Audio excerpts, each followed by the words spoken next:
يثبي الجلال الواحد الديان، تلقى المسرة والقطوف دواني. ونتوكل عليه ونعوذ بالله من شرور أنفسنا ومن سيئات أعمالنا،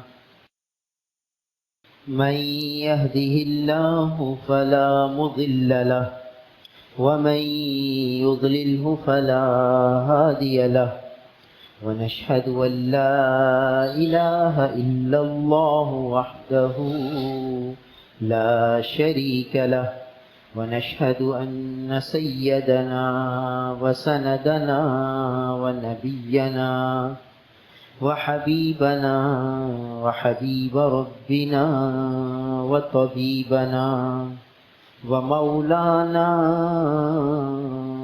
محمدا عبده ورسوله. أما بعد، عن ابن عمر رضي الله تعالى عنهما قال: لم يكن رسول الله صلى الله عليه وسلم يدع هؤلاء الكلمات حين يمسي وحين يصبح: اللهم إني أسألك العفو والعافية في الدنيا والآخرة، اللهم إني أسألك العفو والعافية في ديني ودنياي وأهلي ومالي، اللهم استر عوراتي وآمن روعاتي، اللهم احفظني من بين يدي ومن خلفي وعن يميني وعن شمالي ومن فوقي، وأعوذ بعظمتك أن أغتال من تحتي. رواه أبو داود.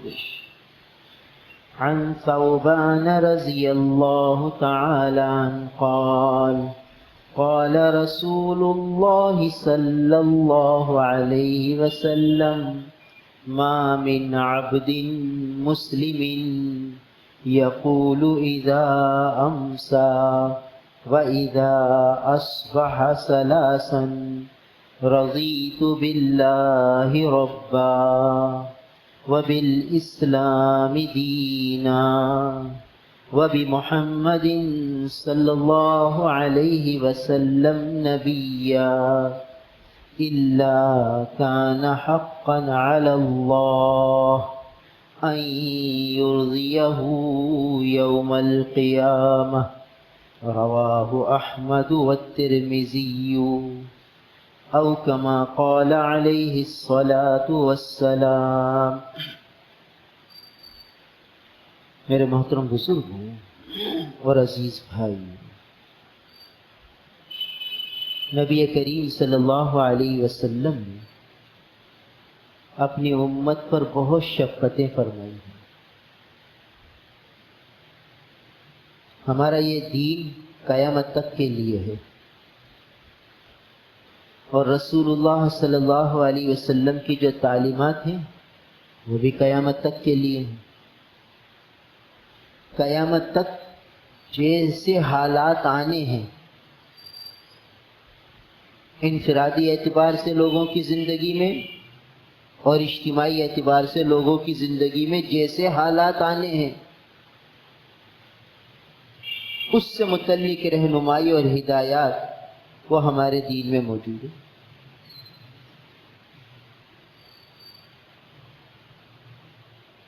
رسول اللہ صلی اللہ علیہ وسلم کی جو مبارک دعائیں ہیں وہ ہر زمانے میں ہر قسم کے حالات کے اعتبار سے ہیں. جو جیسے حالات ہوں، انفرادی اعتبار سے، اجتماعی اعتبار سے، خاندانی اعتبار سے، گھریلو اعتبار سے، جو حالات جس انسان کے ساتھ پیش آ رہے ہیں، اس حالات کے مطابق دعائیں موجود ہیں۔ رسول اللہ صلی اللہ علیہ وسلم کی دعائیں ایسی جامع اور ایسی ہماگیر ہیں کہ وہ زندگی کے ہر شعبے کو حاوی ہے، اور ہر حالت کے مطابق وہ دعا موجود ہے۔ غور کرنے کی ضرورت ہے کہ کیسی پیاری پیاری دعائیں ہمارے رسول نبی کریم صلی اللہ علیہ وسلم ہمیں تعلیم فرما گئے، اور ہم آج اتنی مبارک دعائیں ہمارے پاس ہونے کے باوجود ہم محروم ہیں، ہم محروم ہیں، حالات اور مصائب میں گرفتار ہیں اور اس سے نکل نہیں پا رہے۔ اس سے نکلنے کا پورا طریقہ، پورا جو ہے عمل اللہ کے حبیب صلی اللہ علیہ وسلم دے گئے کہ کیسے یہ حالات کیوں نہ ہو، ان حالات کے بھنور سے نکلنے کا طریقہ وہ موجود ہے۔ بس تھوڑا سا آدمی ہاتھ پاؤں چلائے، پھر دیکھے کیا سے کیا ہو جاتا ہے۔ ایک آدمی دریا میں ڈوب رہا ہے، کنویں میں ڈوب گیا ہے، اس کے پاس رسی دی جا رہی ہے کہ بھئی رسی پکڑو پھر ہم تمہیں کھینچ لیتے ہیں۔ اب وہ ہاتھ پاؤں تو مار رہا ہے، رسی نہیں پکڑ رہا، اور خوب ہاتھ پاؤں مار رہا ہے۔ اب جتنے ہاتھ پاؤں مارے گا اتنا نیچے جائے گا، اتنا پانی کی گہرائی میں اترتا چلا جائے گا۔ اس کے لیے اس پانی کے تھپیڑوں سے اور اس ہلاکت سے بچنے کے لیے یہ کہ رسی تھام لے، مضبوطی سے رسی پکڑ لے، پھر جو باہر والے ہیں وہ کھینچیں گے اس کو۔ اس کا کام ہے رسی پکڑنا۔ اب یہ رسی پکڑ نہیں رہا اور ڈوبے جا رہا ہے، ڈوبے جا رہا ہے، شور کر رہا ہے، چلا رہا ہے بچاؤ بچاؤ بچاؤ، اور رسی نہیں پکڑ رہا، تو اسے کہا جائے گا کہ احمق تو رسی تو پکڑ، ہمت کر رسی پکڑ لے، تو شور شرابہ چھوڑ دے، رسی پکڑ لے، رسی تھام لے، بس اسے تھام لے گا باہر والا تمہیں کھینچ لے گا۔ تو جو اس رسی کو اس ڈوبتے ہوئے میں تھام لے گا تو بھئی اسے کھینچ لیا جائے گا، وہ ان تھپیڑوں سے نکل آئے گا، اس بھنور سے نکل آئے گا اور عافیت سلامتی میں پہنچ جائے گا۔ اور جو رسی نہیں تھامے گا تو بھئی وہ ڈوبتا ہی چلا جائے گا اور کسی پل اسے چین قرار نہیں آئے گا۔ تو رسول اللہ صلی اللہ علیہ وسلم کی یہ مبارک دعائیں وہ رسی ہے جو ہر قسم کے حالات کے بھنور میں پھنسے ہوئے انسان کے لیے یہ رسی ہے۔ بھئی یہ رسی تھام لو، بس اللہ تعالیٰ کی رحمت میں آ جاؤ، اللہ تعالیٰ اپنی رحمت میں کھینچ لیں گے۔ اب بتاؤ، ہمارے آقا نبی کریم صلی اللہ علیہ وسلم ایسی پیاری، ایسی مبارک دعائیں ہمیں دے گئے، ایسی رسی ہمیں دے گئے، پھر بھی ہم بھنور میں پھنسے ہوئے، اور ہم کہہ رہے ہیں ہم کہاں جائیں، کیا کریں، ایسے حالات آ گئے۔ انفرادی طور پر مسلمانوں کے یہ حال ہیں، اجتماعی طور پر مسلمانوں کے یہ حال ہیں، نہ اجتماعی طور پر رسی پکڑی جا رہی ہے، نہ اجتماعی طور پر رسی کو پکڑا جا رہا ہے، تو ہم لوگ پریشانیوں ہی پریشانیوں میں ہیں۔ تو یہ جو مبارک دعائیں ہیں، یہ جو مبارک کلمات ہیں، یہ ایسے پاکیزہ اور ایسے پاک کلمات ہیں کہ اگر آدمی ان کا اہتمام شروع کر دے، پابندی سے شروع کر دے، چاہے معنی سمجھتا ہو نہ سمجھتا ہو، ان میں ایک تاثیر ہے، اس میں ایک نور ہے، اس میں ایک پاور ہے، ایک طاقت ہے جو اسے ہر قسم کے مصائب، آلام، پریشانیوں سے نکال دے گا اور اسے اللہ تعالیٰ کی آغوش رحمت میں لے جائے گا۔ بس جو آغوش رحمت میں آ گئے، بس ان کے لیے یہ ساری دنیا کی پریشانیاں وہ سہل ہو جائیں گی۔ پریشانیاں ختم نہیں بھی ہوں گی تو بھی سہل ہو جائیں گی، آسان ہو جائیں گی، پھر اسے کوئی الجھن نہیں لگے، اس لیے کہ وہ آغوش رحمت میں۔ تو یہ وہ دعائیں ہیں، ہر مسلمان کا وظیفہ حیات ہونا چاہیے۔ رسول اللہ صلی اللہ علیہ وسلم اتنے اہتمام سے تاکید فرما گئے، اپنے عمل سے تاکید فرما گئے کہ یہ دعا کتنی ضروری ہے، کتنی اہم ہے، اور اس دعا کے مفاہیم جب سامنے آئیں گے تو پتہ چلے گا کیا دولت ہمیں ملی ہوئی ہے۔ اور ہم تو ایسے غافل ہیں کہ ہمارے پاس ہمارے اکاؤنٹ میں کروڑوں پڑے ہوئے ہیں اور ہمیں پتہ بھی نہیں کہ ہمارے اکاؤنٹ میں کروڑوں رکھے ہوئے ہیں، ہمیں پتہ ہی نہیں کہ ہم اس اکاؤنٹ کو استعمال کریں۔ تو یہ ابو داؤد شریف کی روایت ہے، حضرت عبداللہ ابن عمر رضی اللہ تعالیٰ عنہما سے ہے۔ وہ فرماتے ہیں کہ رسول اللہ صلی اللہ علیہ وسلم ان کلمات کو کبھی بھی چھوڑتے نہیں تھے۔ لم یکن رسول اللہ صلی اللہ علیہ وسلم یدع ہؤلاء الکلمات حین یمسی وحین یصبح، کبھی نہیں چھوڑتے تھے، صبح کے وقت بھی اور شام کے وقت بھی۔ یعنی نبی اپنے عمل سے اپنی امت کو یہ سبق سکھلا رہے ہیں کہ یہ کلمات وہ ہیں جو کبھی چھوڑنے کے نہیں، یعنی یہ وہ رسی ہے جسے ہمیشہ تھام کے رکھنا ہے۔ اس کو چھوڑا اور خطرے میں چلے گئے، ہلاکت میں چلے گئے۔ اسے تھاما، صحیح رخ پر آ گئے، حفاظت میں آ گئے۔ اسے چھوڑا، ہلاکت میں چلے جاؤ گے، اسے تھاما، حفاظت میں آ جاؤ گے۔ عمل سے فرما رہے ہیں بھائی۔ رسول اللہ صلی اللہ علیہ وسلم امام الانبیاء ہیں، شفیع المذنبین ہیں، اللہ کے محبوب ہیں، انہیں ان کلمات کے پڑھنے کی کیا ضرورت ہے؟ بخشے بخشائے ہیں، مگر یہ کلمات اتنے اہتمام سے معمولات زندگی بنا لیے۔ کس کے لیے؟ ہمارے لیے۔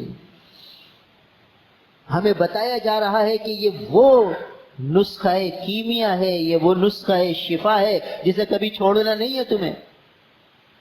تمہارا نبی نہیں چھوڑتا، تم کیوں چھوڑتے ہو؟ اسے تھامو، اسے پکڑو، اس پر عمل کرو، اسے یاد کرو۔ یہ یاد کرنے کی چیز ہے، اور اپنی اولادوں کو سکھاؤ۔ گھر کا ہر فرد اس دعا کا معمول بنائے کہ ہمارے نبی یہ دعا کبھی نہ چھوڑیں، اور ہم غافل ہی غافل، ہمیں پتہ بھی نہ ہو کہ ہمارے نبی اس دعا کا اتنا اہتمام فرما رہے۔ گویا جو کام حضور پابندی سے فرمائیں، گویا اپنے عمل سے سمجھا رہے ہیں کہ یہ اتنا ضروری ہے۔ ان کلمات کو پڑھنا روز کے روز۔ ان کلمات کو اگر روز پڑھو گے تو پھر کیا سے کیا ہو جائے گا۔ تم آغوش رحمت میں آ جاؤ گے، تم حفاظت کے راستے میں آ جاؤ گے، تم ہر قسم کی پریشانیوں سے، آلام سے، مصائب سے، مشکلات سے نکل جاؤ گے۔ تمہاری غیبی مدد ہوگی، تمہاری تائید ہوگی، تمہاری مدد ہوگی۔ یہ سب نسخے ہیں جو اس میں چھپے ہوئے۔ ایسی پیاری دعا ہے، اتنی سی دعا ہے، چھوٹی سی، کوئی بڑی نہیں، مگر بہت ضروری ہے، بہت قیمتی ہے۔ اپنے عمل سے نبی نے فرمایا، تاکید فرما دی کہ یہ چھوڑنے کی نہیں ہے، یہ ہمیشہ زندگی کا وظیفہ حیات ہے۔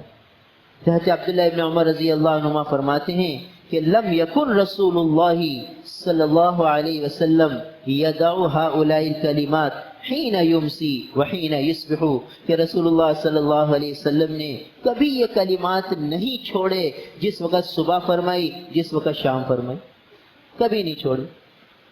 یا حضرت عبداللہ ابن عمر رضی اللہ عنہما یہ حضور کے عاشق تھے، حضور کی اداؤں کو نوٹ فرماتے تھے کہ حضور کیا کر رہے ہیں، حضور کا کیا عمل ہے۔ تو جب بھی یہ حضور کے پاس صبح جاتے ہیں، شام جاتے ہیں، حضور یہ دعا پڑھتے ہیں، یہ حضور کا ایک عمل دیکھ کر اسے اپنی زندگی میں لے آتے ہیں، اور یہ حضور کا یہ عمل دیکھ رہے ہیں کہ حضور ہمیشہ یہ پڑھ رہے ہیں۔ صبح جاتے ہیں تو حضور یہ کلمات پڑھتے ہیں، شام کو جاتے ہیں تو یہ کلمات پڑھتے ہیں، جب بھی جاتے ہیں حضور کو یہ کلمات پڑھتے ہوئے دیکھتے ہیں۔ تو امت کو بتا رہے ہیں کہ ہمارے نبی نے یہ کلمات کبھی بھی نہیں چھوڑے، میں نے تو نہیں دیکھا کہ حضور نے یہ کلمات چھوڑے ہوں۔ یہ حضرت عبداللہ ابن عمر فرماتے ہیں، اپنے شاگردوں کو بتا رہے ہیں، ان کے توسط سے یہ حدیث اور یہ روایت اور یہ پیاری دعا ہم تک پہنچی۔ اور وہ دعا کیا ہے جو حضور فرماتے ہیں؟ اللہم انی اسألک العفو والعافیہ فی الدنیا والآخرہ۔ اس دعا کا یہ ایک جملہ ہے۔ دوسرا جملہ، اللہم انی اسألک العفو والعافیہ فی دینی و دنیای و اہلی و مالی۔ تیسرا جملہ، اللہم استر عوراتی چوتھا جملہ وآمن روعاتی، پانچواں جملہ اللہم احفظنی من بین یدی ومن خلفی وعن یمینی وعن شمالی ومن فوقی واعوذ بعظمتک ان اغتال من تحتی۔ 5 کلمات ہیں جو اس دعا میں آئے ہیں، اور ہر جملہ اپنے اندر ایک وسیع مفہوم رکھتا ہے، وسیع مفہوم رکھتا ہے۔ اب دیکھیے پہلا جملہ اللہم انی اسألک العفو والعافیہ، عفو اور عافیت یہ امام الانبیاء اپنے رب سے مانگ رہے ہیں۔ عفو اور عافیت جو بخشے بخشائے ہیں وہ ان کلمات کو کبھی چھوڑتے ہی نہیں ہیں۔ عفو بھی مانگ رہے ہیں، عافیت بھی مانگ رہے ہیں۔ عفو کیا چیز ہے اور عافیت کیا چیز ہے؟ بڑی عجیب بات ہے، بڑی قیمتی دولتیں ہیں یہ دونوں چیزیں، عفو اور عافیت، جو حضور صلی اللہ علیہ وسلم اپنے رب سے مانگ رہے ہیں۔ رسول اللہ صلی اللہ علیہ وسلم اس کائنات کے ذہین ترین انسان ہیں، ان سے بڑھ کر دنیا میں کوئی عقل مند، کوئی ذہین نہ آیا ہے نہ آئے گا۔ وہ سمجھ رہے ہیں کہ مانگنے کی چیز کیا ہے، اور انہیں اللہ تعالیٰ سجھا رہے ہیں، سمجھا رہے ہیں کہ یہ مانگنے کی چیز ہے، عفو بھی مانگنے کی چیز ہے اور عافیت بھی مانگنے کی چیز ہے۔ عفو بھی مانگنا ہے، عافیت بھی مانگنی ہے۔ کیا چیز ہے عفو؟ دیکھو ہم سب بندے ہیں اللہ تعالیٰ کے، اللہ تعالیٰ ہمارے رب ہیں۔ اب ہر لمحے ہمیں بندگی کرنی ہے، ہر لمحے بندگی کرنی ہے، ہر لمحے اطاعت میں وقت گزارنا ہے کہ وہ ہمیں دیکھ رہے ہیں۔ اب بھئی ہر لمحے ہم کیسے اطاعت کر سکتے ہیں؟ کتنے لمحات زندگی ان کی منشا کے خلاف گزر جاتے ہیں، ان کی رضا کے خلاف گزر جاتے ہیں، ان کی حکم عدولی میں گزر جاتے ہیں، ایسے اعمال اور ایسے افعال ہو جاتے ہیں جن سے وہ ناراض ہوتے ہیں۔ اب ان کی ناراضگی سے بچنا، ان کو راضی رکھنا، ہر لمحے ان کی رحمت کو اپنی طرف کھینچنا، وہ اس عفو کے جملے سے ملے گا۔ اے اللہ معاف کر دیجیے، معاف کرنا، معاف کے معنی معافی۔ اب بندگی کے جو تقاضے ہیں اس کے خلاف زندگی کے لمحات گزرے تو وہ ناراض ہوئے، اور گزارنا ایک لمحہ بھی نہیں ہے، اور ہم اس قابل کہاں کہ ان کی منشا کے مطابق گزار سکیں کوئی لمحات زندگی۔ ہماری تو عبادت بھی اللہ معاف فرمائے اگر کہو تو معصیت ہی ہے۔ کہاں ہمارے سجدے، کہاں ہمارے رکوع، کہاں ہماری تسبیح جو اس بارگاہ عالی کے قابل ہو؟ تو ہماری جب عبادت بھی اس قابل نہیں تو جو ہماری معصیتیں ہیں، جو غفلتیں ہیں، جو لاپرواہیاں ہیں، وہ کہاں کس درجے کی ہوں گی اللہ سے دور کرنے والی؟ یعنی ہمارے تو سجدے بھی ہمیں اللہ سے دور کرنے والے، اگر دیکھا جائے تو وہ غفلت بھرے سجدے ہیں۔ مگر جب یہ سجدے دور کر دینے والے ہیں تو جو معصیتیں ہیں، غفلتیں، وہ کتنا دور کریں گی؟ اور ہمیں ہونا ان کے قریب ہے تو لفظ عفو جو ہے نا وہ ان کے قریب کر دے گا۔ اے اللہ معاف کر دیجیے۔ جب اللہ تعالیٰ یہ دیکھتے ہیں کہ بندہ کہتا ہے اے اللہ مجھے معاف کر دیجیے، بس بھائی جب اماں سے بچہ کہتا ہے امی معاف کر دو، ابا سے بیٹا کہتا ہے ابو معاف کر دو، تو بس باپ کو غصہ تھم جاتا ہے۔ ماں اسے سائیں سینے سے لگا لیتی ہے کہ اچھا بیٹا معافی مانگتے ہو تو ٹھیک ہے۔ تو وہ تو ربا ہے، کتنی محبت فرماتے ہیں اپنے بندوں سے، اور وہ بندے کہہ رہے اللہ معاف کر دیجیے۔ صبح بھی کہہ رہا ہے یہ بندہ اللہ معاف کر دیجیے، جو رات گزاری تھی جس طرح گزارنی چاہیے تھی وہ نہ گزر سکی، معاف کر دیجیے۔ اور شام ہو رہی ہے تو اللہ جیسے دن گزارا تھا نہیں گزار سکے، کوئی لمحہ آپ کی اطاعت، آپ کی فرما برداری، آپ کی منشا کے مطابق کر ہی نہ سکے، معاف کر دیجیے۔ یہ ہے عفو۔ کیسی معرفت والی دعا سکھا گئے حضور کہ اللہ معاف کر دیجیے، صبح بھی معاف کر دیجیے، شام بھی معاف کر دیجیے۔ اللہم انی اسألک العفو، اللہ معاف فرما دیجیے، عفو مانگتا ہوں، معافی چاہتا ہوں، کہ جیسے میری زندگی کے لمحات گزرنے چاہیے تھے اے اللہ ویسے نہ گزار سکا، معاف کر دیجیے۔ اب دیکھیے امام الانبیاء کبھی نہیں چھوڑ رہے یہ دعا، امت کو سکھا رہے ہیں کہ یہ مانگنے کی چیز ہے کہ عفو کو اللہ سے مانگو، وہ معاف کر دیں گے، کام بن جائے گا۔ صبح بھی مانگو شام بھی مانگو، بھئی صبح یہ عفو مانگ لیا اور اس دوران موت آ گئی، کام بن جائے گا کہ اس کو تو معافی ملی ہوئی ہے۔ شام کو یہ معافی دعا مانگ لی اور رات میں موت آ گئی تو معافی تو مانگ چکا ہے، کہہ چکا ہے اللہ معافی چاہیے۔ اب بتاؤ، ہر وقت تیاری آخرت کی مکمل، کہ جیسے زندگی کا لمحات گزارنے چاہیے تھے وہ نہیں گزر سکے، اے اللہ معاف کر دیجیے۔ اللہم انی اسألک العفو، عفو مانگ رہے، سکھا رہے ہیں اپنی امت کو کہ عفو مانگو بھائی اللہ سے، صبح بھی مانگو شام بھی مانگو، ہر وقت ان سے معافی مانگتے رہو کہ جیسے ان کی منشا ہے تم ویسے چل نہیں پا رہے، جیسے چلنا چاہیے تھا ویسے تم چل نہیں سک رہے، تو عفو مانگو، صبح بھی مانگو شام بھی مانگو۔ بتائیے عفو کیسی چیز ہے؟ صدیقہ کائنات نے پوچھا اے اللہ کے حبیب اگر مجھے شب قدر کا پتہ چل جائے تو میں اللہ سے کیا مانگوں؟ شب قدر مبارک رات جس میں قرآن نازل ہوا، قبولیت کی گھڑیاں، تو اب بتائیے امام الانبیاء سے ان کی چہیتی بیوی یہ پوچھ رہی ہے، امت کی ماں ان سے یہ سوال فرما رہی ہیں کہ مجھے شب قدر مل جائے تو میں کیا مانگوں؟ رسول اللہ صلی اللہ علیہ وسلم فرما رہے ہیں کہ یوں کہہ دینا اللہم انی اسألک، اللہم انک عفو تحب العفو فاعف عنی، اللہم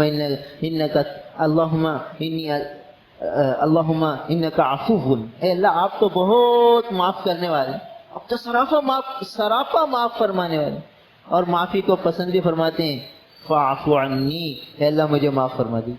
یعنی اس مقدس مبارک اور قبولیت کی گھڑی میں معافی مانگ لینا۔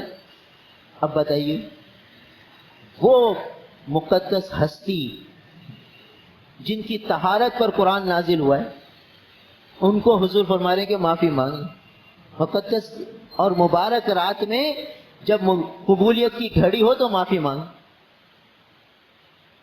اب بتائیے حضور صلی اللہ علیہ وسلم اللہ تعالیٰ سے معافی مانگنے کو اتنا سکھا رہے ہیں اپنی امت کو، تو اپنی صدیقہ کائنات کو سکھایا کہ قبولیت کی گھڑی میں معافی مانگنا، اور خود اپنا عمل یہ کہ صبح بھی معافی مانگ رہے ہیں شام کو بھی معافی۔ اللہم انی اسألک العفو، اے اللہ عفو عطا فرمائیے، معافی عطا فرمائیے۔ سبق دیا جا رہا ہے کہ ہر وقت آدمی اس فکر میں رہے کہ وہ مجھ سے ناراض نہ ہو، ہر وقت ان کی رضا جوئی میں لگا رہے، ہر وقت یہ دل کے تمنائیں ہوں، دل کے جذبے ہوں کہ وہ مجھ سے راضی ہو جائیں، وہ مجھ سے ناراض نہ ہو، کوئی لمحہ ان کی ناراضگی میں نہ گزرے، ہر وقت یہ دھڑکے دل میں لگے ہوئے کہ وہ راضی ہو جائیں، اور چونکہ میں ان کی راضی کرنے کی کام نہیں کر پا رہا جیسے کرنے چاہیے تو اللہ معاف فرما دیجیے، معافی مانگ رہا۔ تو یہ ہے عفو۔ بتائیے کیا دولت سکھا گئے حضور کہ یہ مانگنے کی چیز ہے، یہ مانگا کرو۔ تو اللہم انی اسألک العفو، اے اللہ عفو چاہتا ہوں، عفو مانگتا ہوں، اور والعافیہ، اور عافیت چاہتا ہوں۔ عافیت کیا ہے؟ اس کا بھی بڑا وسیع مفہوم ہے۔ اے اللہ آسانی ہو، سہولت ہو، مشکل نہ ہو، الجھن نہ ہو، تکلیف نہ ہو، بیماری نہ ہو، خلاف مزاج خلاف طبیعت کوئی حال نہ آئے، یہ ہے عافیت۔ چھوٹا سا جملہ کہ یا اللہ عافیت کا سوال کرتا ہوں کہ کوئی جو ہے الجھن پیش نہ آئے، کوئی پریشانی نہ آئے، کوئی خلاف مزاج خلاف طبیعت بات پیش نہ آئے، اور ذہن پر بوجھ نہ ہو، تنگیاں نہ ہو، اور عافیت کے مفہوم میں یہ ہے کہ کہیں سے کوئی غم کی خبر نہ آئے، صدمے کی خبر نہ آئے، کوئی گھبراہٹ نہ ہو، کوئی پریشانی نہ ہو، کوئی الجھن نہ ہو، یعنی جتنی ناگواریاں ہیں اس سے حفاظت ہے لفظ عافیت کے اندر۔ جتنی ناگواریاں ہیں دنیا کی، جس قسم کی بھی ناگواریاں ہیں، ان سے حفاظت کا مفہوم عافیت میں آ گیا۔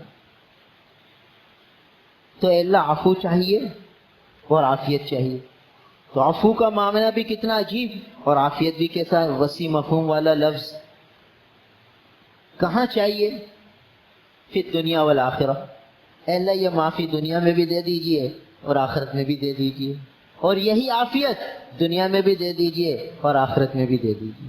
بتاؤ، دنیا کا مسئلہ بھی حل، آخرت کا بھی حل۔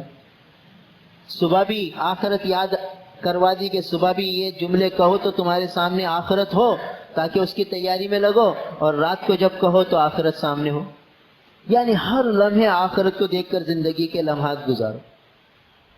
اب بتائیے، سبق ہی سبق ہے، دعا بھی ہے، سبق بھی ہے، دعا بھی ہے، نصیحت بھی ہے، کہ دیکھو یہ دو چیزیں مانگنی ہے، اور یہ دو چیزیں کہاں چاہیے؟ اے اللہ دنیا میں بھی یہی دو چیزیں چاہیے، آخرت میں بھی چاہیے۔ آخرت میں بھی معافی چاہیے، اب آخرت میں معافی مل گئی تو کام بن گیا، اور آخرت میں عافیت مل گئی تو کام بن گیا، اور آخرت میں عافیت نہ ملی، بتاؤ کتنی خطرناک بات ہو جائے گی۔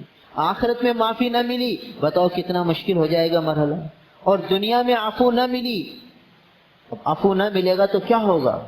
معافی نہ ملے گی تو کیا ہوگا؟ جو گناہوں کا وبال ہے وہ آئے گا، گناہوں کا وبال آنے لگے گا۔ اب گناہوں کا وبال کیا ہے کہ جب آدمی گناہ کرتا ہے تو اللہ تعالیٰ کی نافرمانی کرتا ہے تو اللہ تعالیٰ اس کی زندگی کو تنگ کر دیتے ہیں، مصائب، آلام، پریشانیاں، الجھنیں وہ اتنی ہو جاتی ہیں کہ اس سے نکل ہی نہیں پاتا۔ ایک مشکل سے نکلتا ہے، دوسری میں پھنستا ہے، دوسری میں سے نکلتا ہے، تیسری میں پھنستا ہے، یعنی ایک دلدل ہے، دھستا چلا جاتا ہے، زندگی اس کی مشکل میں آ جاتی ہے۔ وَمَنْ أَعْرَضَ عَنْ ذِكْرِي فَإِنَّ لَهُ مَعِيشَةً ضَنْكَ، جو ہم سے اعراض کر کے زندگی گزارے گا، ہمارے احکامات کو پامال کر کے زندگی گزارے گا، معصیت والی زندگی گزارے گا، تو ہم اس کی زندگی کو تنگ کر دیں گے۔ معیشتاً ضنکا، اس کا عیش، اس کی راحت، اس کی سہولت وہ تنگیوں میں بدل جائے گی، ضیق، تنگی، ناگواری، مشکل، پریشانی یہ آ جائے گی۔ یہ گناہوں کا وبال ہے۔ تو اگر عفو نہ ملا دنیا میں تو یہ زندگی پریشان ہو جائے گی، اسی لیے فرمایا کہ معافی مانگتے رہو تاکہ پریشانی نہ ہو، اور عافیت مانگتے رہو تاکہ الجھن اور ناگواریوں والی زندگی نہ ہو دنیا کے اعتبار سے۔ اور اسی طریقے سے آخرت میں بھی یہ دو دولتیں چاہیے، یہ دو سعادتیں چاہیے، یہ دو خزانے چاہیے، کہ آخرت میں بھی معافی مل گئی، کام بن گیا، اور آخرت میں معافی نہ ملی، بتاؤ کتنی خطرناک مسئلہ ہو جائے گا، کیسی الجھنوں کا معاملہ ہو جائے گا، کہاں جائیں گے اگر وہاں پکڑ ہو گئی تو اللہ دنیا میں بھی معافی چاہیے اور عافیت چاہیے، اور آخرت میں بھی معافی چاہیے، آخرت چاہیے۔ اب یہ دعا کتنی ضروری ہے، گھر کے ہر فرد کو یاد کروانی ہے ہمیں، کہ رسول اللہ صلی اللہ علیہ وسلم یہ دعا کبھی نہیں چھوڑتے تھے۔ حضور کے گھر میں کھانا 2 مہینے تک نہیں پکتا تھا، گویا حضور ناشتہ بھی چھوڑ دیتے تھے، کھانا بھی چھوڑ دیتے تھے، یہ دعا نہیں چھوڑتے تھے۔ 2 مہینے چولہا نہیں جلتا تھا حضور صلی اللہ علیہ وسلم کے گھر میں، تو گویا کہ رسول اللہ صلی اللہ علیہ وسلم ناشتہ چھوڑ دیتے تھے، رات کا کھانا چھوڑ دیتے تھے، یہ دعائیں نہیں چھوڑتے تھے۔ یہ امت کو اپنے عمل سے سکھا رہے ہیں کہ دیکھو امام الانبیاء کی زندگی دیکھو، کہ یہ دنیا کی راحت آرام کو تو اور دنیا کے ذائقے اور مزوں کو تو چھوڑ دیا، اس دعا کو کبھی نہیں چھوڑا۔ اور ہم اللہ معاف فرمائے کہ بھئی انہی دنیا کے چٹخاروں میں ایسے لگے کہ ان چیزوں کو بھول ہی گئے۔ یہ وہ روحانیت کی باتیں ہیں، یہ روحانیت کی چیزیں ہیں جو انسان کی روح کو قوی کر دیتی ہیں۔ جب انسان کی روح مضبوط ہو جاتی ہے تو مادیت کے خول سے نکل آتا ہے، اور جب مادیت کے خول سے نکل جاتا ہے تو پھر پرواز اس کی اونچی ہو جاتی ہے۔ ایسے بزرگوں کو دیکھا، دیکھو جب روحانیت ہوتی ہے نا اندر تو حکم کی پورا کرنے میں ایسا مزہ آتا ہے کہ بس اس میں آدمی لگ جاتا ہے، اپنی جسمانی ساری تکلیفوں کو بھول جاتا ہے۔ کتابوں میں یہ پڑھا تھا کہ حضرت مولانا گنگوہی صاحب رحمۃ اللہ علیہ وہ بہت کمزور تھے، اپنے زمانے کے ابو حنیفہ ہیں، اللہ تعالیٰ نے ان کو بہت تفقع سے نوازا تھا، تو آخر زمانے میں بہت کمزور ہو گئے تھے اور چل بھی نہیں سکتے تھے، جب 4 آدمی پکڑ کے چلاتے تھے تو چلتے تھے، ایسا ضعف تھا۔ اور جب نماز کا وقت آتا دیکھیے ان کی روحانیت قوی تھی، جسمانیت اور مادیت کا تو کمزور تھی، مادیت اور جسم کے کمزور ہونے کا یہ حال تھا کہ 4 آدمی پکڑتے تھے پھر چل پاتے تھے پھر کھڑے ہوتے تھے، مگر روحانیت کا یہ عالم تھا کہ جب نماز کا وقت ہوتا تو خدام انہیں آگے کر کے کھڑا کر دیتے، 2-3 آدمی پکڑ کر اٹھاتے چارپائی سے اور بڑی مشکل سے لے کر صف میں کھڑا کر دیتے، بس صف میں کھڑا ہو کر جو نیت باندھتے تو کسی سہارے کی ضرورت نہیں، اب کسی سہارے، اب رکوع بھی اکیلے فرما رہے ہیں، سجدے بھی خود کر رہے ہیں، جو بستر سے اٹھ نہیں سک رہا، اب جب وہ روحانیت اس کی ظاہر ہوتی ہے تو اب کسی دنیاوی سہارے کی ضرورت نہیں ہے۔ یہ کتابوں میں پڑھا تھا، تو یہ ہوتا تھا کہ شاید مبالغہ ہو کہ بھئی جو مریدین ہوتے ہیں وہ مبالغہ کر دیتے اور اپنے شیخ کی بات کو بڑا چڑھا کر پیش کر دیتے، تو ہو سکتا ہے مبالغہ ہو، ہم نے تو نہیں دیکھا ایسا۔ پھر ہم نے ایک بزرگ دیکھے، حضرت مولانا سعید احمد خان صاحب رحمۃ اللہ علیہ، تبلیغ کے بہت بڑے بزرگ تھے، فنافی تبلیغ تھے، تو ان کو ہم نے آنکھوں سے دیکھا، ان کو ہم نے بھی سہارا دیا، تو جب ان کو نماز کے لیے اٹھاتے تھے تو 2-3 آدمی ہم سب مل کے بالکل دبلے پتلے ہوتے تھے، اٹھاتے تھے، اور اٹھا کر وہ ایک ہاتھ میں ان کی چھڑی ہوتی تھی، دوسرے سے سہارا لے کے چل رہے ہوتے تھے، اور پھر جب نماز کی جگہ پر آ کر جب تکبیر تحریمہ کہتے تو بس اب ان کی روحانیت ظاہر ہوتی، اب وہ مادیت کے خول سے نکل جاتی۔ آنکھوں سے دیکھا ہی، جو کتابوں میں اکابر کی باتیں پڑھی پتہ چلا مبالغہ نہیں تھا، حقیقت تھی، حقیقت تھی کہ ایسے لوگ تھے۔ تو جب روحانیت قوی ہو جاتی ہے تو پھر آدمی مادیت کے خول سے نکل آتا ہے۔ حضرت عبداللہ ابن عباس رضی اللہ عنہما نابینا ہونے کو گوارا کر لیا کہ بھئی آنکھوں کی روشنی نہیں ہے، طبیب نے یہ کہا کہ بھئی چند دن جو ہے نا سجدہ تمہیں زمین پر نہیں کرنی، ایسے سجدے کا، ایسی آنکھ کا کیا فائدہ، ایسی آنکھ کی روشنی کا کیا فائدہ کہ زمین پہ میں چند دن سجدہ نہ کر سکوں، کہ اجازت نہیں ہے، نابینا رہنا گوارا کیا۔ کیوں کہ مادیت کے خول سے نکل چکے تھے، روحانیت قوی تھی، اور روحانیت قوی ان دعاؤں کی برکت سے تھی۔ آج ہم مادیت کے خول میں اتنا پھنسے ہیں کہ مادیت کے دلدل میں دھنس چکے ہیں، اور ہر طرف سے مادیت ایسی حاوی ہو چکی ہے کہ ہماری روحانیت کمزور ہے، ایسی کمزور ہے کہ بھئی ان دعاؤں کی پڑھ بھی لیتے ہیں تو ہم سمجھتے پتہ نہیں کیا ہوگا۔ اگر مسلسل آدمی ان دعاؤں کا اہتمام کرتا رہے، نبی جب نہیں چھوڑتے تھے تو بہت کچھ ہے اس میں۔ بھائی دیکھو، بورنگ کرنے کے لیے لائے مشین، اب تھوڑی سی بورنگ کر کے کہتے پانی نہیں نکلا، تو بھائی پانی اس لیے نہیں نکلا کہ پتھریلی زمین ہے، بس محنت کرتے چلے جاؤ، ایک وقت آئے گا کہ پانی اتنا آئے گا کہ تم روکو گے تو نہیں رکے گے، اور ہوتا ہے۔ تو ہم کیا کرتے ہیں کہ اگر ہم یہ دعاؤں کا اہتمام کرتے رہیں تو ایک وقت آئے گا کہ پھر اس کی تاثیر ایسی ظاہر ہوگی، پھر روحانیت ایسی مضبوط ہوگی کہ پھر ان مادیت کی ضرورت ہی نہیں پڑے گی، مادیت سے آدمی متاثر نہیں ہوگا۔ تو اب بتاؤ، ایک بورنگ والا 1 مہینے سے بورنگ کر کے تھک گیا، اب اگر وہ بورنگ کرنا چھوڑ دے گا تو پانی نہیں آئے گا، وہ کہے گا یار مجھے تو فائدہ ہی نہیں وہ بورنگ سے۔ تو کہا جائے گا کہ بورنگ کو تمہیں مسلسل کرتے رہنا ہے، کرتے رہو گے تو ایک وقت آئے گا کہ پانی کے ریلے آئیں گے اور تم تو سنبھال نہیں سکو گے۔ تو یہاں بھی یہی ہے کہ آدمی ان دعاؤں کا اہتمام کرتا رہے، ایک وقت آئے گا کہ پھر روحانیت جب بیدار ہوگی تو پھر مادیت کی ایک مادی چیزوں سے آدمی کا ذہن ہی ہٹ جائے گا، توجہ ہی ہٹ جائے گی، اور پھر وہ کہاں سے کہاں پہنچے گا۔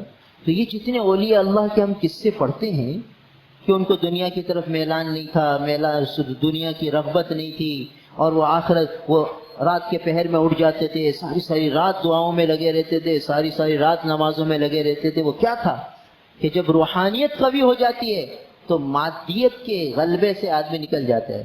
حضرت مولانا قاری فتح محمد صاحب پانی پتی رحمۃ اللہ علیہ کے متعلق آتا ہے کہ وہ اشراق کی نماز پڑھ کر مقام ابراہیم پر بیٹھ جاتے تھے، فجر کے بعد طواف فرماتے، اشراق تک طواف سے فارغ ہو کر مقام ابراہیم پر آتے اور دعا شروع فرما دیتے، اور ہاتھ اٹھے ہوئے ہیں، سامنے بیت اللہ ہے اور بیت اللہ کا دروازہ ہے، مقام ابراہیم ہے، اور یہ ہاتھ اٹھے ہوئے ہیں، اور حضرت نابینا تھے، اور یہ دعا مانگ رہے ہیں، دعا مانگ رہے ہیں، دعا مانگ رہے ہیں۔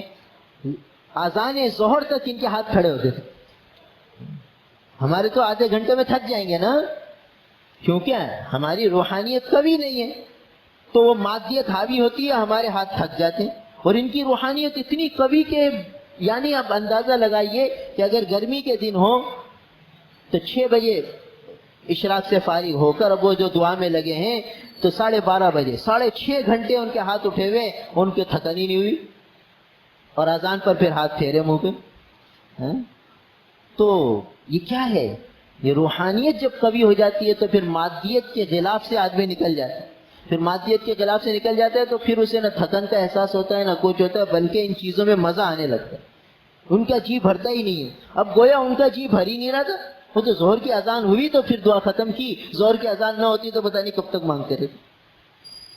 تو جب روحانیت قوی ہو جاتی ہے تو پھر آدمی مادیت کے حساب سے نکل جاتا ہے، پھر اسے نہ دنیا کی پریشانیاں پریشان کرتی ہیں، نہ بیماریاں پریشان کرتی ہیں، نہ الجھن میں ڈالتی ہیں، کچھ نہیں ہوتا۔ تو ان دعاؤں میں یہ سکھایا جا رہا ہے کہ اللہ مجھے دنیا میں بھی عفو دے دیجئے، عافیت دے دیجئے، اور آخرت میں بھی عفو دے دیجئے اور عافیت دے دیجئے۔ دنیا میں بھی یہ 2 دولتیں چاہیے اور آخرت میں بھی چاہیے۔ یہ مسلسل آدمی مانگتا رہے، اتنا مانگے اتنا مانگے اتنا مانگے کہ آخر اللہ تعالیٰ دیں گے۔ جب دیکھیں گے کہ بھئی یہ تو پیچھے پڑا ہوا ہے، یہ چھوڑ رہا ہی نہیں ہے، تو اپنے نبی کی سنت پر آ گیا ہے کہ نبی اس دعا کو ہمیشہ پڑھتے تھے، کبھی نہیں چھوڑتے تھے، یہ بھی اپنے نبی کے اتباع میں اس دعا کو ہمیشہ مانگ رہا ہے، چھوڑ ہی نہیں رہا، بس اسے دے دو جو مانگ رہا ہے، دیا جائے گا۔ وہاں دیکھا جاتا ہے کہ کون طالب صادق ہے، کون سچی دل سے مانگنے والا ہے۔ بس ہم تو مائل بکرم ہیں، کوئی سائل ہی نہیں، راہ بتلائیں کسے، راہ روے منزل ہی نہیں، کوئی منزل میں جانے کی والا ہی نہیں تو راہ کسے بتلائیں، اور سائل ہے ہی نہیں، دے کسے۔ کہ جلوہ طور تو موجود ہے، موسیٰ ہی نہیں۔ آج بھی اللہ تعالیٰ دینے کے لیے تیار ہے، کوئی موسیٰ تو بنے، کوئی طالب صادق تو بنے، پھر ملتا ہے۔ تو اس لیے یہ مبارک دعائیں یہ ہماری زندگی کا وظیفہ حیات ہونی چاہیے۔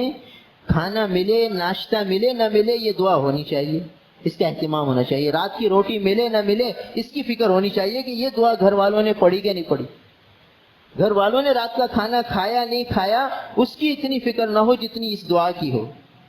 آج ہم مادے کی فکر تو کر رہے ہیں، ان روحانیت کی فکر نہیں کر رہے کہ گھر والوں کی روحانیت بڑھ جائے، ہمارے بچوں کی روحانیت بڑھ جائے، ہمارے بچے مادیت میں آگے بڑھ جائیں، اس کی تو فکر ہے۔ لہٰذا وہ مادیت کے دلدل میں دھنستے چلے جا رہے ہیں۔ کیسے دلدل میں دھنس رہے ہیں؟ پہلے جب اسکول جاتے تھے تو ایک تختی ہوتی تھی اور قلم اور دوات ہوتی تھی، اور اس پر استاد لکھا دیتے تھے، بس اتنا تھا۔ بھئی یہ کیا کر رہے ہیں؟ یہ دینی دنیاوی تعلیم حاصل کر رہے ہیں، اور ان کا خرچہ کیا ہے؟ بھئی یہ سلیٹ ہے، اور سلیٹ پر یہ جو ہے اس سے چوک سے لکھ رہے ہیں، پھر مٹا رہے ہیں، پھر اسی سلیٹ پر لکھ رہے ہیں، اتنا تھا۔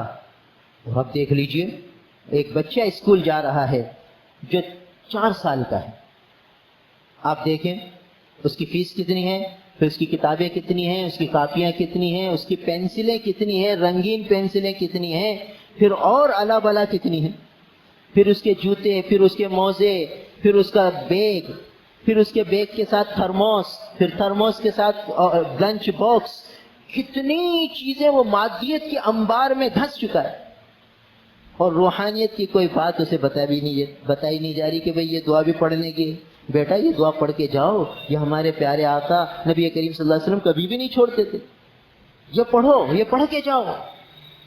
کون سکھائے؟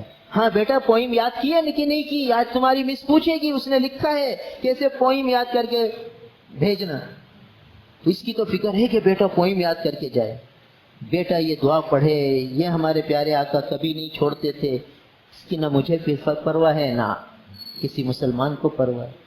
تو ہم روحانیت سے اتنے دور ہو گئے اور مادیت میں اتنے آگے بڑھ گئے کہ مادیت ایسی چھا گئی ہے کہ ہم سمجھتے ہیں کہ بھئی یہ چیزیں ہوں گی تو ہم کامیاب ہوں گے، یہ چیزیں نہیں ہوں گی تو پتہ نہیں کتنا ناکام، کہاں سے کہاں چلے جائیں گے۔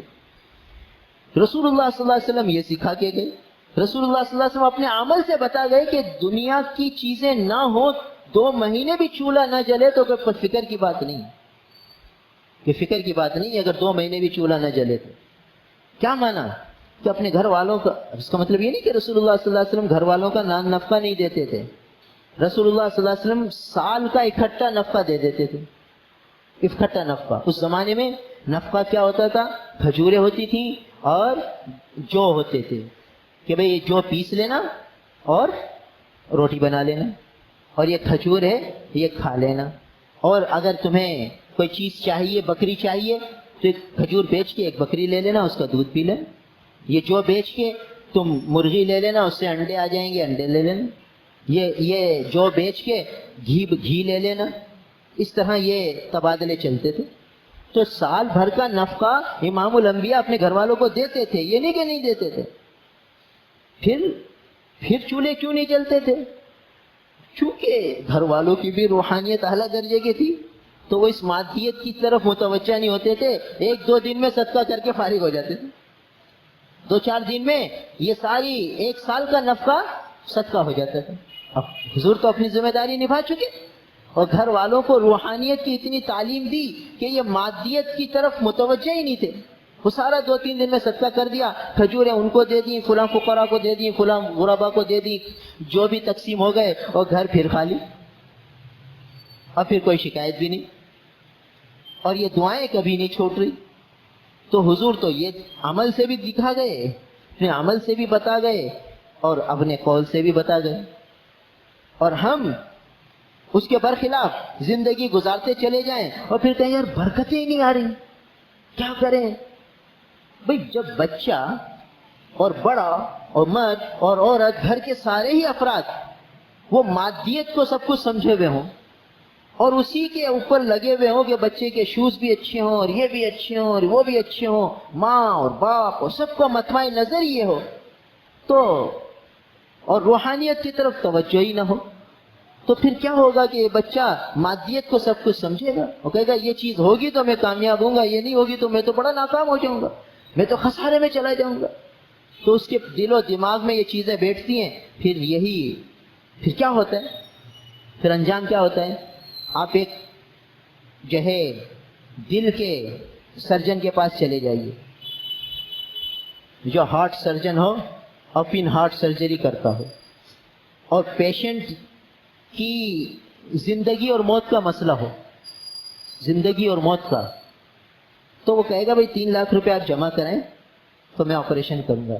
وہ بھائی یہ اس کے بیوی بیوہ ہو جائے گی، اس کے بچے یتیم ہو جائیں گے، یہ اس کی ماں اور یہ باپ کا اکلوتا ہے، مہربانی کرو، ہمارے پاس پیسے نہیں ہیں، بعد میں پیسے جمع کرا دیں گے، آپ آپریشن تو کرو۔ کہے گا نہیں بھائی پہلے جمع کرو، مرتا ہے تو مرے، کیونکہ اس نے تو آنکھ ہی اس مادیت کے ماحول میں سیکھی تھی۔ جائیے تجربہ کر دیجئے، کیا وہ آپ کا آپریشن نہیں ہوگا آپ کے مریض کا؟ بھائی مسلمان ہے، وہ تو ڈاکٹر مسلمان ہے اور سارا عملہ مسلمان ہے، مگر وہ 3 لاکھ وہاں سارا عملہ مسلمان ہے، یعنی جو پیسے جمع کرنے والا ہے، جو اس ہاسپٹل کا آنر ہے، مالک ہے، سبھی مسلمان ہیں، سبھی آخرت کو ماننے والے ہیں، سبھی یہ سمجھتے ہیں کہ انسان کی جان بچانا فرض ہے، مگر وہ کہیں گے بھائی اصول ہوتا ہے، ضابطہ ہوتا ہے، قانون ہوتا ہے، کیا کریں بھائی، آپ 3 لاکھ جمع کرائیں تو ہم آپ کے مریض کی جو ہے وہ کریں گے، ورنہ مرتا ہے تو مرے، ہمیں کیا اس سے؟ کیا ہے کہ روحانیت نہیں ہے، روحانیت نہیں ہے تو یہ حال ہے۔ اور جب روحانیت آ جاتی ہے تو ایک بڑے ڈاکٹر ہیں، سرجن ہیں، ہم نے ان کو کہا بڑے دیندار ہیں، میں نے کہا یار آپ ہر مریض کو یہ کہتے ہیں کہ سول میں آ جاؤ وہاں آپریشن کر دوں گا، آپ اپنے پرائیویٹ کلینک پہ کیوں نہیں بلاتے؟ اور کہ کوئی پرائیویٹ پہ آتا بھی ہے تو آپ اتنے کم پیسے لیتے ہیں کہ دوسرا تو اس سے 10 گنا زیادہ لیتا ہے، وہ آپ سے کم تجربے کار ہے اور آپ تو بہت تجربے کار ہیں۔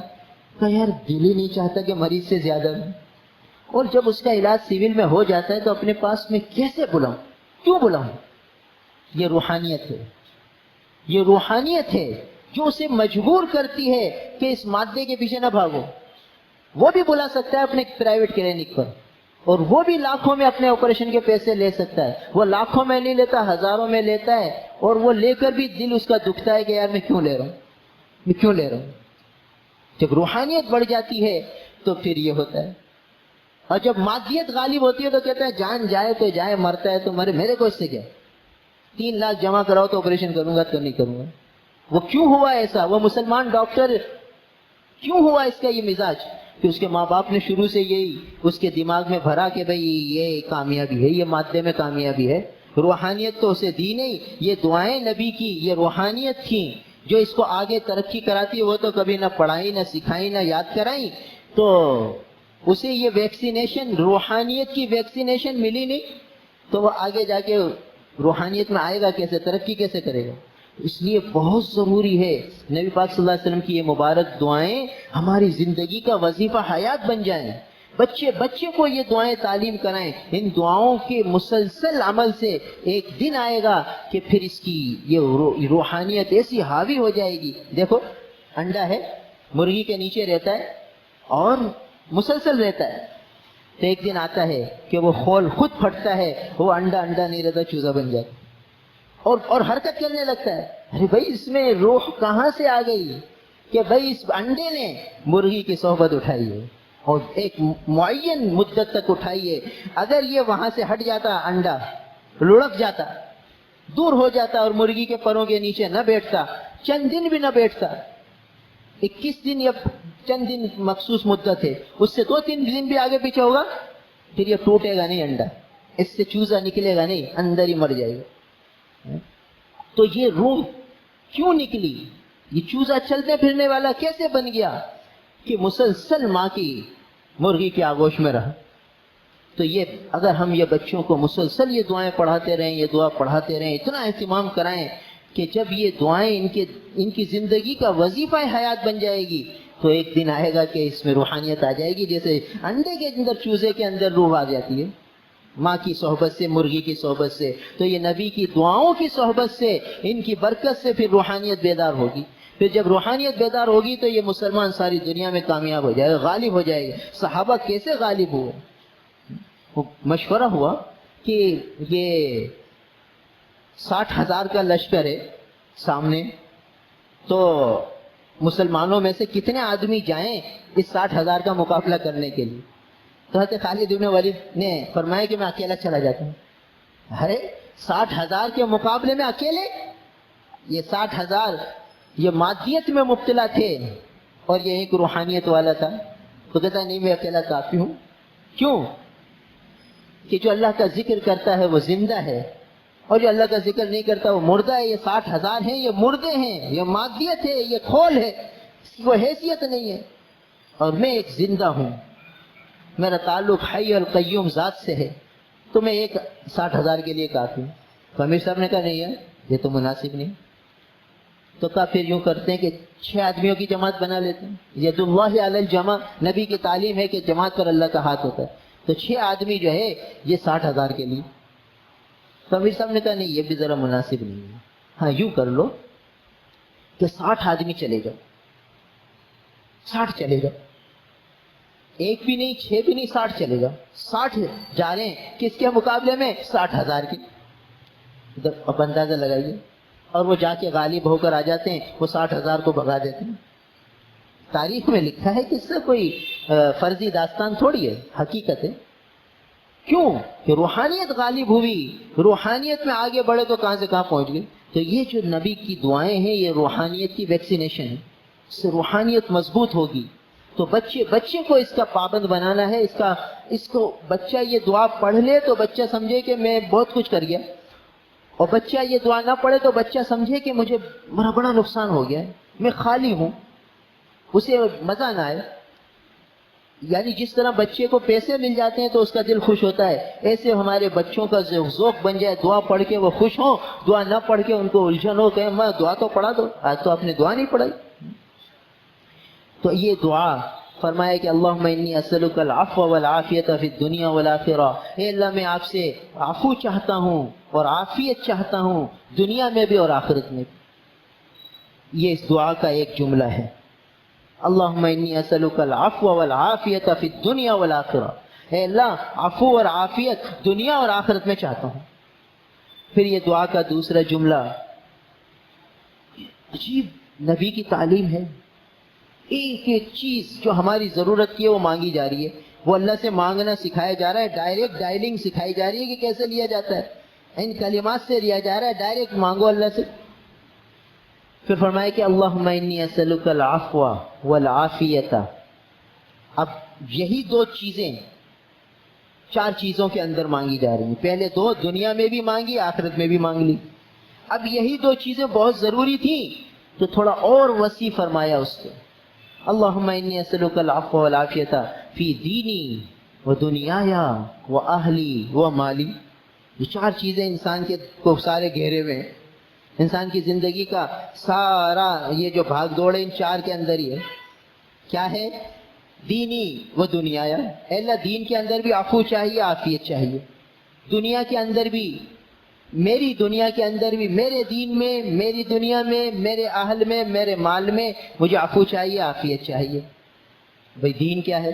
رسول اللہ صلی اللہ علیہ وسلم کی ساری تعلیمات دین ہیں، تو اللہ یہ دین پر چلنے میں جو میری کمی کوتاہی ہو جائے نا اس میں عفو فرما دیجئے، اور دین پہ چلنا میرے لیے عافیت کے ساتھ سہل فرما دیجئے، کہ سارے دین پر چلنا میرے لیے آسان ہو، دین پر چلنا مجھے ایسے سہل ہو جائے، ایسا آسان ہو جائے کہ مجھے کوئی الجھن پیش نہ آئے۔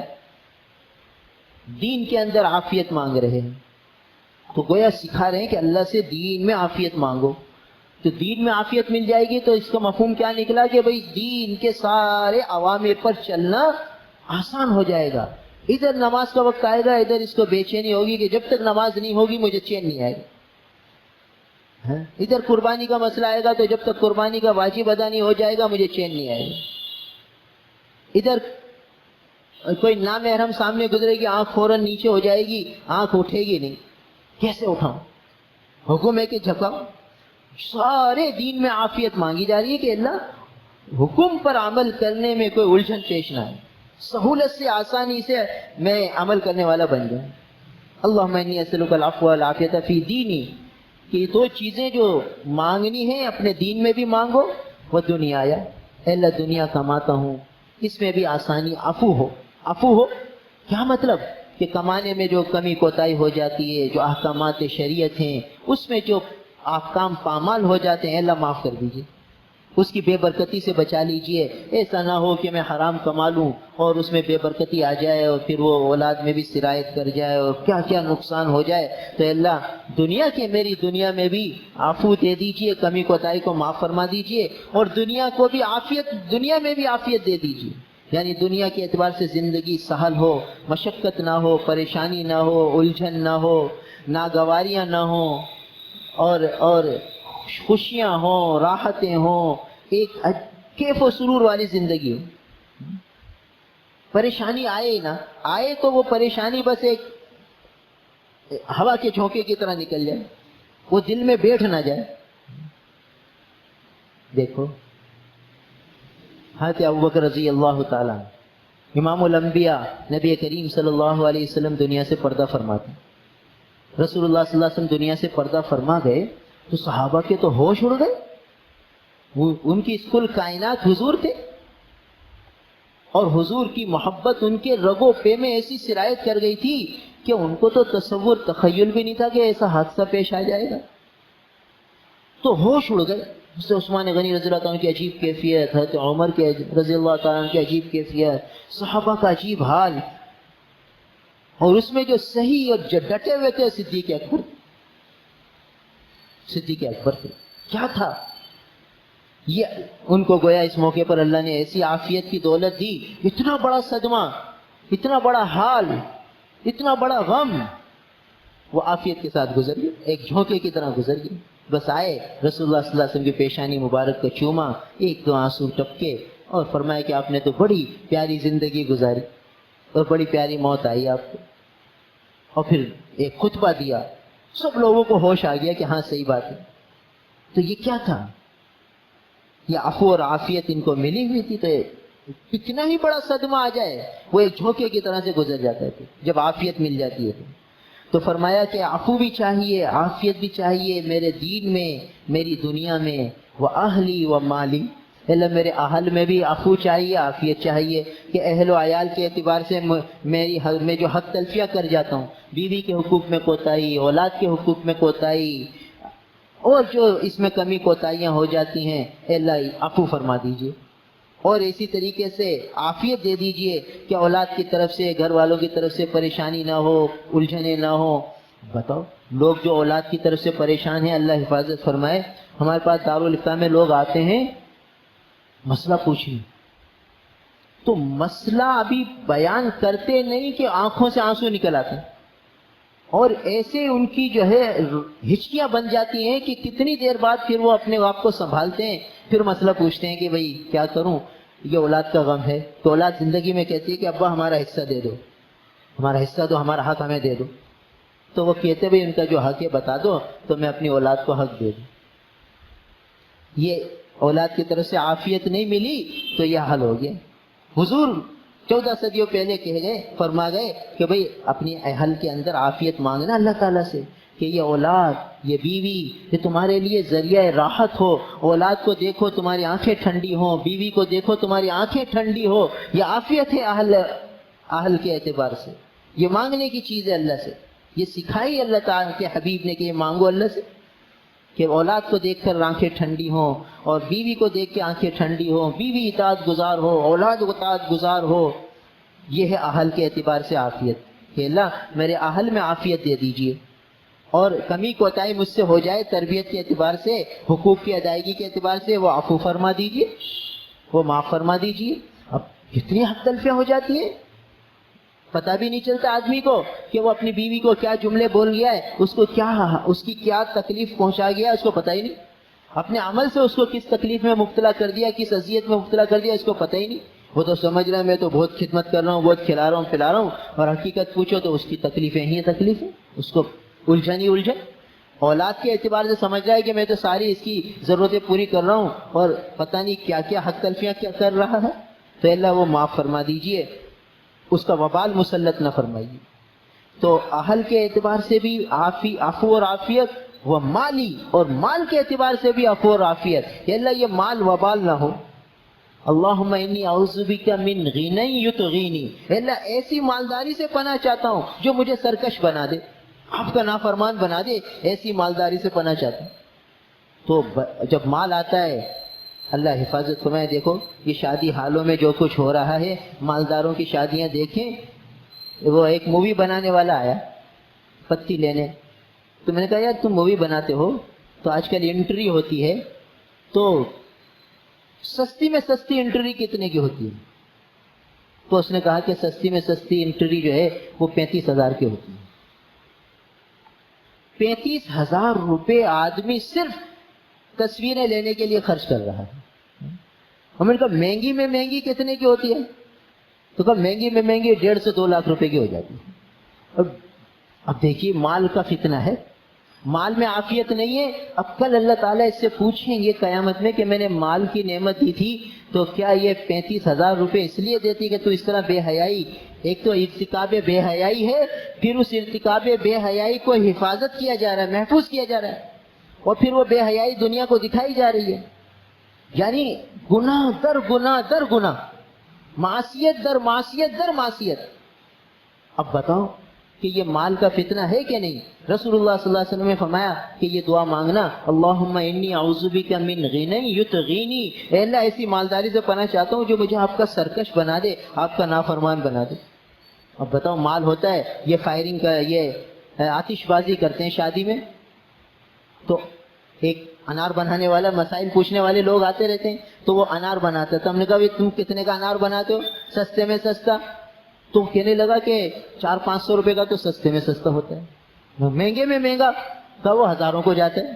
پھر وہ جیسا کہو گے ویسا بنا دیں گے. وہ بھی جلا رہا ہے نا، اپنے ہاتھ سے اپنا پیسہ جلا رہا ہے، اور اس حماقت کو وہ ویڈیو میں محفوظ بھی کرتا ہے، اپنی اس حماقت کو کہ اپنے اتنا پیسے جلا دیے. اسی آدمی کو کہو کہ بھائی یہ 10 روپے کا نوٹ ہے اور یہ ماچس کی تلی ہے، بھائی یہ تلی جلا کے 10 روپے تو جلاؤ، تو کہے گا تمہارا دماغ خراب ہے، 10 روپے جلاؤں میں؟ یعنی وہ ہمیں کہے گا تمہارا دماغ خراب ہے، میں 10 روپے کیوں جلاؤں؟